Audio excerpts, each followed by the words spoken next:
आप सब कार्यक्रम जिंदगी की राह देखतनी।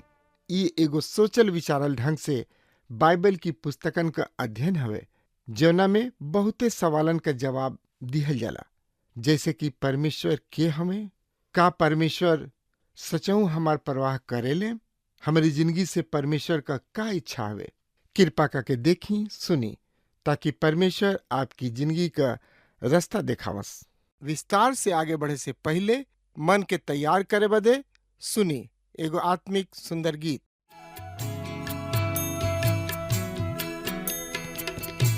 यीशु के शरणवा में शांति मिली है भाई, यीशु के आराधना में मन दा लगाई, यीशु के आराधना में मन दा लगाई, यीशु के आराधना में।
अंधविश्वास में फंस के परमेश्वर के छोड़ देला, अंधविश्वास में फंस के परमेश्वर के छोड़ देला। सोच विचार के देखा जिंदगी में का पैला, माटी के शरीर एक दिन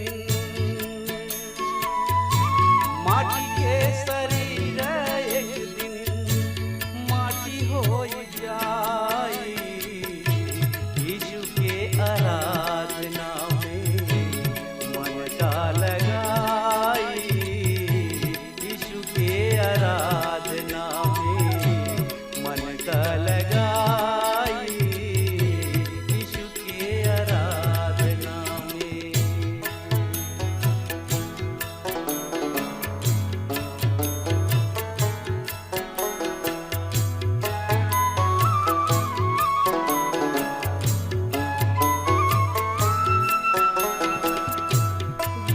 के परी एक दिन जिंदगी के लेखा,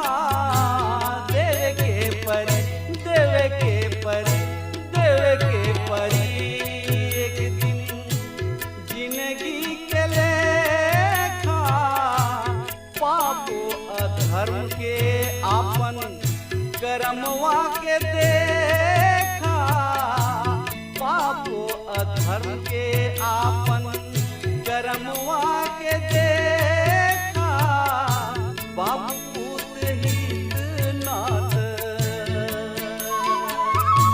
बाप पूत हित नाथ केहू ना बचाई यीशु के शरणवा में शांति मिली है भाई यीशु के आराधना में मन त लगाई यीशु के आराधना में।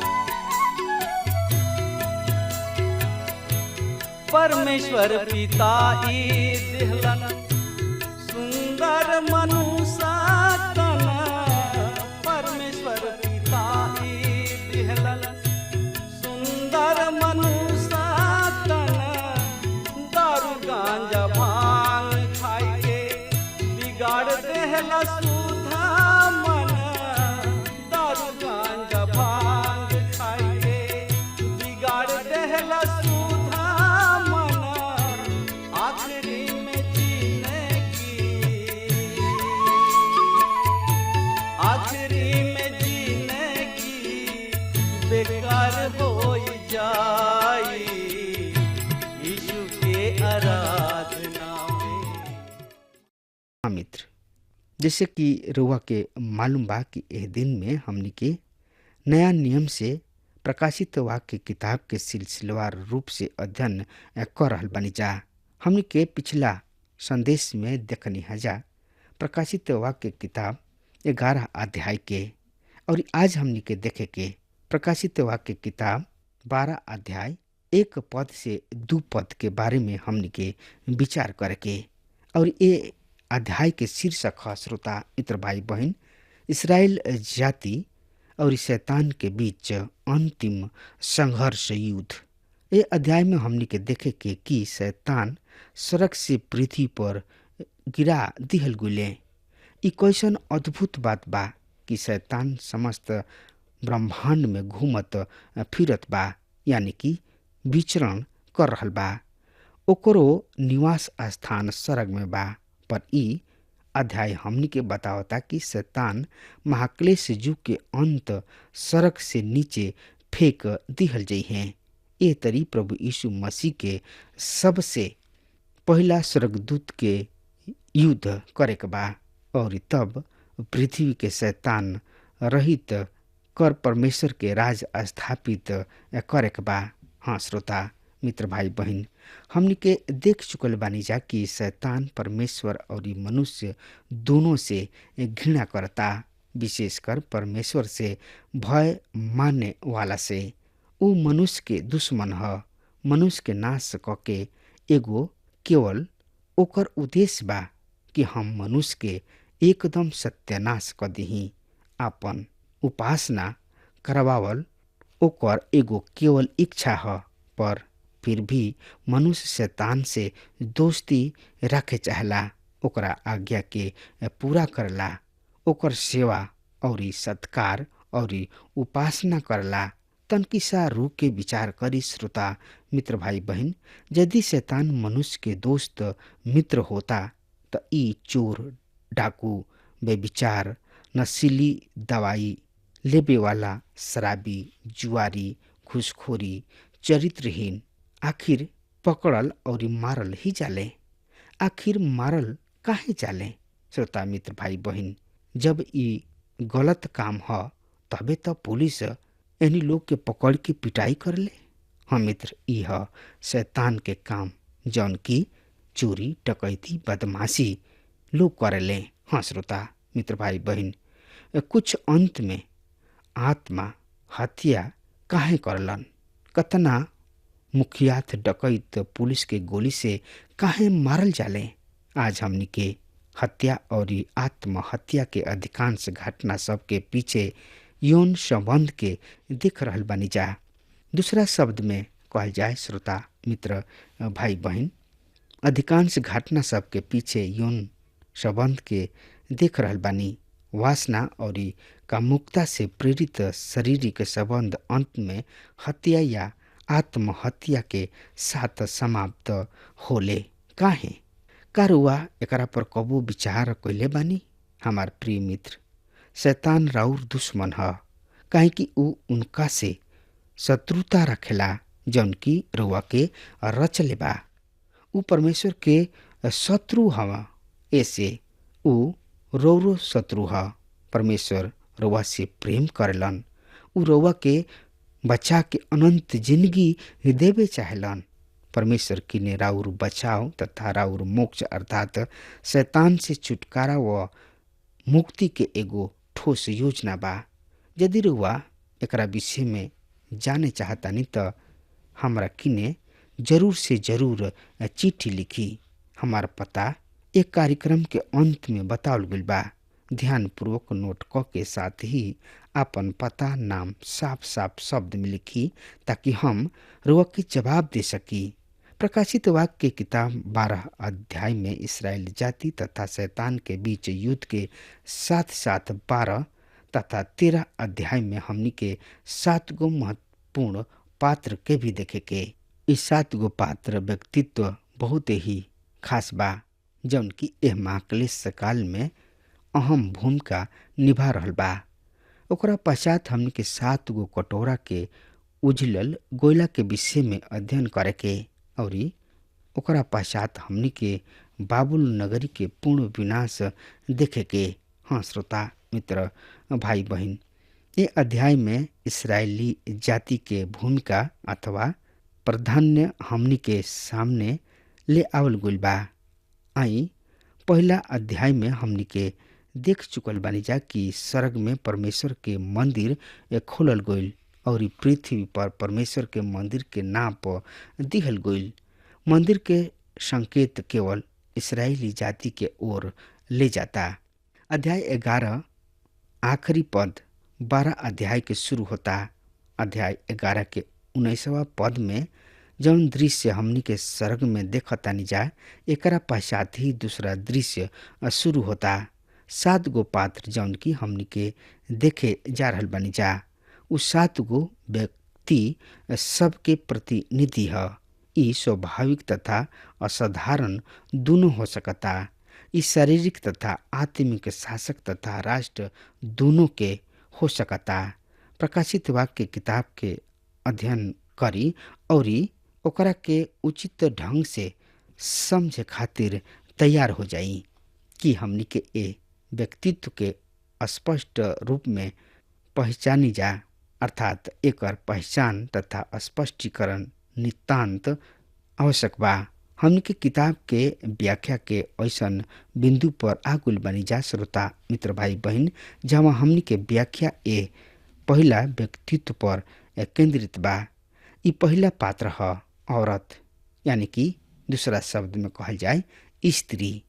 हमार विश्वास बा कि एह औरत के पहचान प्रकाशित वाक्य समझे के कुंजी ह। रुआ कहब कि कौन औरत, त एकरा बारे में जाने समझे सुने सोचे विचारे खातिर रुआ आपन पवित्र शास्त्र बाइबल निकाल लिहनी हाँ। तो ओहमे देखी श्रोता मित्र भाई बहन, प्रकाशित वाक्य किताब 12 अध्याय 1 और 2 पद एह तरी से बखान कर रहल बा। फिर स्वर्ग में एगो बड़हन निशान दिखाई दिहलस। एगो मेहरारू सूरज पहिरले रहे, ओकरा गोड़ के नीचे चांद रहे और कपार में 12 गो तरई सब के एगो ताज रहे।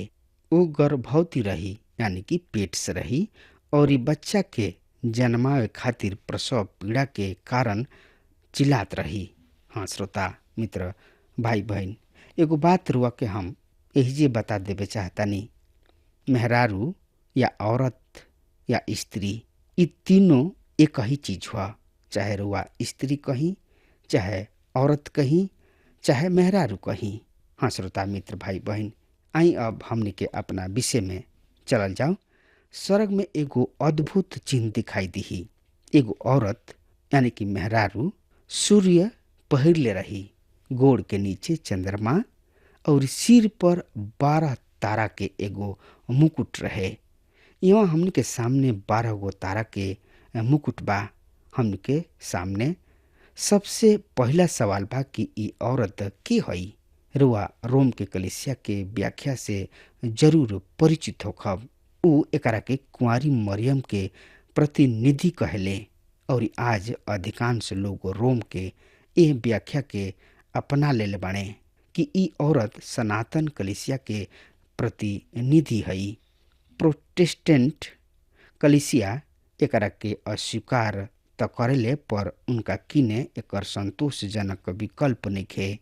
ऐसे व्यवहारिक रूप से सब मसीही समुदाय यही व्याख्या साहित्य के अनुसरण करले और यही खातिर अनेक औरत सब द्वारा अनेक कल्ट्स के स्थापना हो गईल। उनकर ई कहनाम बा कि ऊ औरत हम हई, पर सही में ऊ औरत ऊ ना रही, काहे कि उनकर दावा गलत निकलल। हाँ मित्र, ए औरत के पहचान चिन्ह सूर्य, चंद्रमा तथा तारा और ई सब पवित्र बाइबल में इस्राएली जाति से संबंध रखता। याकूब जेकर नाम ही इसराइल ह, उनकर बेटा यूसुफ जौन सपना देखले ओकरा में उ सूर्य, चंद्रमा व तारा सबके भी देखले और बखान भी कैले। आई रुआ भी हमरा साथ ए सपना के बारे में पढ़ लिहल जाओ। तब पढ़े, समझे, सोचे, विचारे खातिर अपन पवित्र शास्त्र बाइबल खोल ली और अपना पन्ना के पलटी तो ओमे देखी उत्पत्ति के किताब 37 अध्याय 9 से 11 पद एह तरी से बता रहल बा। फिर उ एगो सपना के देखले और अपना भाई सब से ओकरो एह तरी वर्णन कैले कि सुना, हम एगो औरी सपना देखले बानी कि सूर्य और चंद्रमा और 11 गो तारा हमरा के दंडवत कर रहल बा। ई सपना अपना पिता अपना भाई सब से वर्णन कैले। तब उनकर पिता डपट के कहले, ई कैसन सपना ह जौन की तू देखले बड़ा? ई सचमुच हम और तोहर माई और तोहर भाई लोग सब जाके तोहरा आगे जमीनी पर गिर के दंडवत करी है। उनकर भाई तो उनका से डाह करत रहले, पर उनकर बाबू यानी कि पिता उनका ओह वचन के स्मरण रखले रहन। श्रोता मित्र भाई बहन, बेचारा बूढ़ा याकूब सूर्य, चंद्रमा तथा तारा सब के स्थान पर खुद के राहेल तथा उनकर भाई सब के रख के ए सपना के व्याख्या करताणे। और ऐसा ना भइल कि याकूब और राहेल यूसुफ के दंडवत ना कइले। राहेल तो ओह समय तक आपन जिंदगी यात्रा समाप्त कर चुकल रही। मित्र, औरत सड़क में एगो चिन्ह बा, पर एकर जिंदगी पृथ्वी पर बा। जैसे कि पहला पद में ई औरत यथा शब्द औरत ना, ई चिन्ह के प्रतीक ह। एह औरत के जिंदगी इसराइली जाति से मिलत जुलत बा, ओकर अनुरूप ह, काहे कि ई इसराइल जाति ह जौन में मसीह के जन्म दिहलस, जौन की ऊ बालक हवे, जेकर चर्चा दूसरा पद में कइल गइल बा। प्रकाशित वाक्य किताब 12 अध्याय के 2 पद। और ऊ गर्भवती भइली यानी कि पेट से भइली और चिल्लात रही, काहे कि प्रसव के पीड़ा उनका लागल रहे और ऊ बच्चा जन्मावे के पीड़ा में रही। हाँ श्रोता मित्र भाई बहन, बड़ा दिन के अवसर पर हर एगो मसीही जन, विशेषकर पास्टर तथा प्रचारक यशायाह नबी के किताब 9 अध्याय के 6 पद जरूर पढ़लन और जोर जोर से पढ़लन, काहे कि ई पद मसीह यीशु के जन्म के संबंध में बा। मित्र, एकरा में संदेह नइखे कि ई पद मसीह के जन्म से संबंध रखता, पर एकर संबंध हमनी से नइखे। एकर संबंध इस्राएली जाति से बा। रुआ हमरा बात के ध्यान पूर्वक सुनी और ई गलत अर्थ लगावे के प्रयास मत करी। हम जानतानी कि हमार बात रुआ के पूर्ण धारणा के विरुद्ध हो सकता, पर हमार बात ठीक व सही बा। रुआ चाही तो अपन विचार धारा और धारणा में सुधार कर सकतानी।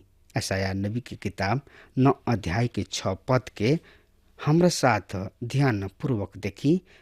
काहे कि हमनी के खातिर एगो बालक उत्पन्न होई, हमनी के एगो पुत्र दिहल जाई और ई प्रभुता उनका कंधा पर होई और उनकर नाम अद्भुत, युक्ति करे वाला और पराक्रमी परमेश्वर, अनंत काल के पिता और शांति के राजकुमार रखल जाई।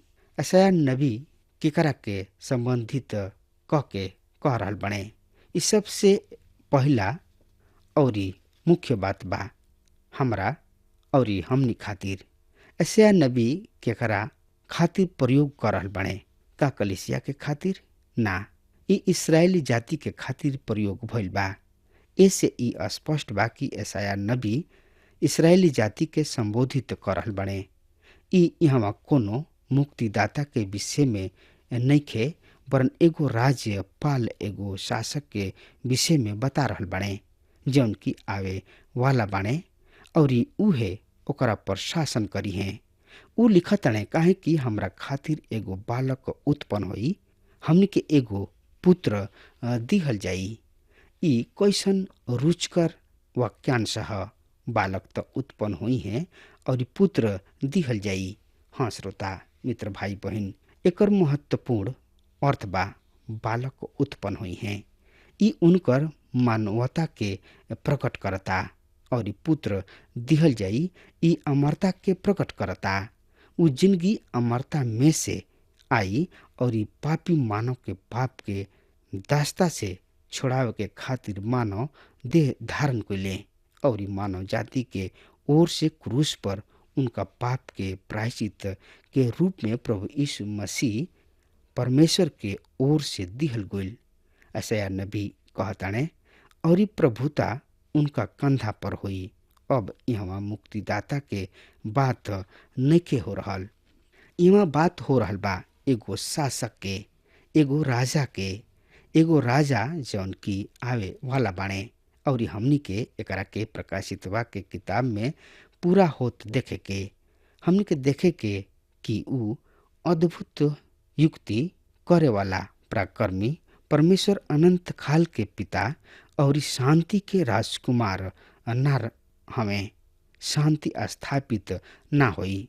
जब ये संसार के शासक कहतने शांति बा शांति बा, त उस समय ओकरा पर विनाश आ पड़ी। हाँ प्रिय श्रोता मित्र भाई बहन, अब शांति के राजकुमार रही हैं त वहाँ अस्थाई शांति स्थापित करी हैं। उनकर शांति तनावपूर्ण शांति ना हुई। प्रकाशित वाक्य 12 अध्याय के 2 पद आई। प्रेरित यूहन्ना लिखताणे उ औरत पेट से रही।